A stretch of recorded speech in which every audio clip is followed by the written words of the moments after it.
India میں B J پی کو پاکستان کے اس جواب کی بالکل امید نہیں تھی۔ غوری میزائل کے اس جوابی ٹیسٹ کی کامیابی کے فوراً بعد بی جے پی بوکھلا گئی۔ وہ پاکستان کو سبق سکھانے کا نعرہ لگا کر طاقت میں تو آ گئے، لیکن پاکستان نے ان کے کسی بھی ایکشن سے پہلے اپنے غوری میزائل ٹیکنالوجی کی طاقت سب کے سامنے ظاہر کر دی، اور اسی پریشر میں آ کر Indian prime minister Atal Bihari Vajpayee کے آرڈر پر انڈیا نے فوراً ہی 11 مئی 1998 دوپہر 3:45 پر راجستھان کے صحرا پورخان میں 3 نیوکلیئر بامز کے ہاٹ ٹیسٹ کر ڈالے۔ Today at 15:45 hours, India conducted 3 underground nuclear tests in the India نے یہ ٹیسٹ اتنی جلدی اور خفیہ طریقے سے کیے کہ سی آئی اے کو بھی اس کے بارے میں بروقت پتہ نہیں چل سکا۔ انڈیا نے اس ٹیسٹ میں 3 نیوکلیئر بام بلاسٹ کیے تھے۔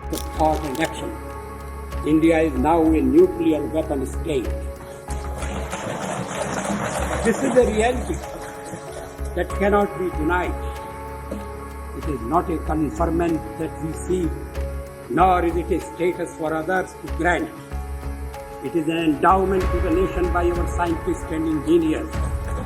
It is India's due, the right of 1/6 of humankind. Our strengthened capability adds to our sense of responsibility.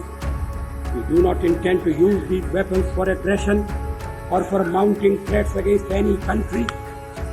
These are weapons of self-defense to ensure that India is not subjected to nuclear threat or coercion. اور ان دھماکوں کے فوراً بعد Indian prime minister Atal Bihari Vajpayee نے یہ بھی اعلان کر دیا کہ اب وہ کشمیر میں موجود سارے مجاہدین کو فوراً مار بھگائیں گے۔ ساتھ ہی انہوں نے بیان میں یہ بھی کہا کہ اب پاکستان کو اندازہ ہو جانا چاہیے کہ بر صغیر کا بادشاہ کون ہے اور کس ملک کو اپنا رویہ ایک غلام کی طرح رکھنا چاہیے۔ اپنے ہی ہاتھوں تم اپنی کفن کھودو، اپنے پیروں آپ کلہاڑی نہیں چلاؤ۔ او نادان پڑوسی اپنی آنکھیں کھولو، آزادی انمول ہے، اس کا مول لگاؤ۔